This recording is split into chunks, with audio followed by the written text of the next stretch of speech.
మోడీ 12 ఏళ్ల పాలనలో పూర్తి చేశారన్నారు బీజేపీ పార్లమెంట్ బోర్డు సభ్యులు లక్ష్మణ్. అందువల్ల ఈసారి జరుగుతున్న పార్లమెంట్ సమావేశాలు ప్రాధాన్యం సంతరించుకున్నాయన్నారు.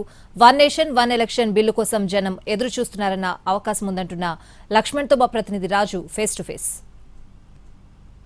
పార్లమెంట్ వర్షాకాల సమావేశాలు ఈ నెల 20వ తేదీ నుంచి ప్రారంభం కాబోతున్నాయి. ఇక పార్లమెంట్ అంటేనే చాలు అధికార పక్షం స్ట్రాటజీ వాళ్ళకుంటుంది. మరోవైపు ప్రతిపక్షాలు కూడా అధికార పక్షంపై ఏ విధంగా వాళ్ళని ఇరుకున పెట్టాలంటూ వాళ్ళు కూడా సిద్ధమవుతున్నటువంటి పరిస్థితి కనిపిస్తుంది. కానీ ఈ మధ్య కాలంలో సెషన్స్ స్టార్ట్ అవుతున్నాయంటే చాలు కేంద్ర ప్రభుత్వం ఏదో కీలక నిర్ణయాలు తీసుకోబోతుందనేది పెద్ద ఎత్తున చర్చ జరుగుతూనే ఉంది. గతంలో చూసాము ఏ విధంగానైతే డీలిమిటేషన్ బిల్ కావచ్చు, మహిళా రిజర్వేషన్, మరోవైపు ఈ మధ్య కాలంలో పెద్ద ఎత్తున చర్చకు వస్తున్నటువంటి అంశం one nation one election. So ఈ నేపథ్యంలో రానున్నటువంటి పార్లమెంట్ సమావేశాల్లో ఎటువంటి అంశాలు కీలకంగా మారబోతున్నాయో తెలుసుకునే ప్రయత్నం చేద్దాం. మనతో మాట్లాడేందుకు బీజేపీ పార్లమెంటరీ బోర్డు మెంబర్, అంతేకాదు కీలకమైనటువంటి కమిటీలో కూడా మెంబర్గా ఉన్నటువంటి లక్ష్మణ్ గారు ఉన్నారు.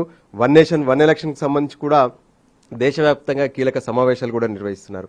లక్ష్మణ్ గారు, ఈ పార్లమెంట్ సమావేశాల్లో ఎలా ఉండబోతుంది మీ స్ట్రాటజీ? ఈసారి జరిగే పార్లమెంటు సమావేశాలు ఒక ప్రత్యేకత సంతరించుకున్నది.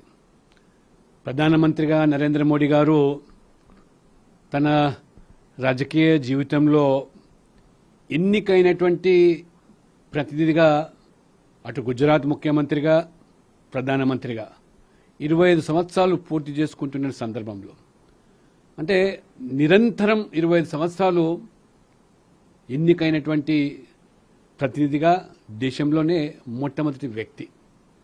అందులో ప్రధానమంత్రిగా 12 సంవత్సరాలు పూర్తి చేసుకుంటున్నటువంటి సందర్భంలో జరుగుతున్నటువంటి సమావేశాలు, ఈ 25 సంవత్సరాల సుదీర్ఘ రాజకీయ జీవితంలో అండ్ ప్రధానమంత్రిగా 12 సంవత్సరాలు ఈ దేశానికి వారు చేసినటువంటి సేవలు, ప్రత్యేకంగా భారతదేశాన్ని ప్రపంచంలోనే తన కీర్తి ప్రతిష్టలు పెంచుతూ ప్రపంచవ్యాప్తంగా కూడా ఒక గొప్ప నాయకుడిగా ఇవాళ అన్ని దేశాలు కూడా ఇవాళ వారిని గుర్తిస్తూ గౌరవిస్తూ దాదాపు 35 పైగా ఇవాళ వారికి సివిలియన్ అవార్డ్స్ ఆ దేశాలు ఇవ్వడం అంటే ఆ ఖ్యాతి ఘనత ఒక నరేంద్ర మోడీ గారికి దక్కింది.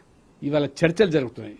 కొన్ని బిల్లులు, మహిళా బిల్లు లేదా డీలిమిటేషన్, అంటే ఈ నియోజకవర్గాల పునర్విభజన కూడా ఎప్పుడో 50 సంవత్సరాల క్రితం ఆనాడు ఉన్న జనాభాకు అనుగుణంగా జరిగిన దాన్ని రాజ్యాంగ ప్రక్రియలో భాగంగా జరపాల్సిన దాన్ని గత ప్రభుత్వాలు దాటవేస్తూ వస్తే దానికి తుది పరిష్కారం ఇవ్వడానికి వాళ్ళ ప్రోరాటా పేరు మీద 50% సీట్లు ఉన్నదాని మీద పెంచేదానికి తీసుకున్న నిర్ణయాన్ని కూడా కేవలం మహిళా బిల్లును అడ్డుకోవడానికి ఈ విపక్షాలు, కాంగ్రెస్, మిగతా రాజకీయ పార్టీలు చేసినటువంటి కుతంత్రాల వల్ల వాళ్ళు రాజకీయంగా మూల్యం చెల్లించుకున్నారు. మొన్న ఎన్నికల్లో అన్ని పార్టీలు, అది కమ్యూనిస్టులు అయినా, కాంగ్రెస్ అయినా, డిఎంకే అయినా, ఏ పార్టీలు అయితే దాన్ని అడ్డుకున్నాయో వారికి మొన్న మహిళలే కాదు మొత్తం మరి ప్రజలు ప్రజాస్వామ్యంలో తీర్పిచ్చారు. టీఎంసీ సైతం కూడా మహిళా ఉండి కూడా మహిళా బిల్లు అడ్డుకోవడం వల్ల. పార్లమెంటరీ కమిటీ ప్రత్యేకంగా దేశవ్యాప్తంగా కూడా మీరు సమావేశాలు నిర్వహిస్తున్నారు. గతంలో ఎన్నికల వ్యవస్థలో పనిచేసినటువంటి కీలకమైనటువంటి వ్యక్తులతో చర్చించారు. సో ఎందుకు నిజంగా వన్ నేషన్ వన్ ఎలక్షన్కి సంబంధించినటువంటి ప్రస్తావన ఎందుకు ఇప్పటికిప్పుడు ఈ బిల్లు తీసుకొచ్చేందుకు ఎందుకు మీరు ప్రయత్నాలు చేస్తున్నారు? అంటే ఒకే దేశం ఒకే ఎన్నికలు అనేది కొత్తగా తీసుకొస్తున్న ప్రక్రియ కాదు. ఇది స్వాతంత్రం వచ్చిన తర్వాత మొదటి 4 ఎన్నికలు 1952, 57, 62, 67 వరకు కూడా పార్లమెంటు, అసెంబ్లీ ఎన్నికలు ఏకకాలంలో జరిగినాయి.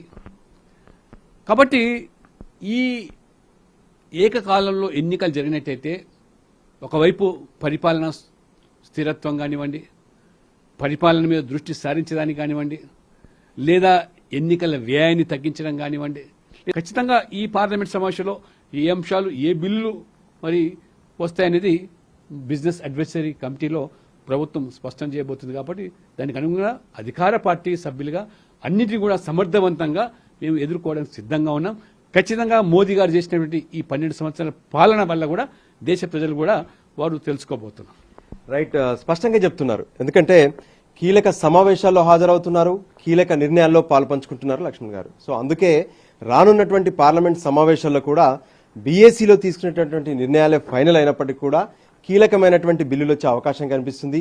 ఒకవైపు ఇప్పటి వరకు గతంలో ఏవైతే నిర్ణయాలు తీసుకున్నారో వాటిని కొనసాగింపుగా ఖచ్చితంగా అవన్నీ కూడా జరిగే అవకాశం ఉంది. అందుకోసమే ప్రజల హితం కోసం తీసుకున్నటువంటి నిర్ణయాలకు ప్రతిపక్షాలు కూడా మద్దతు ఇవ్వాలంటూ లక్ష్మణ్ గారు పిలుపునిస్తున్నారు.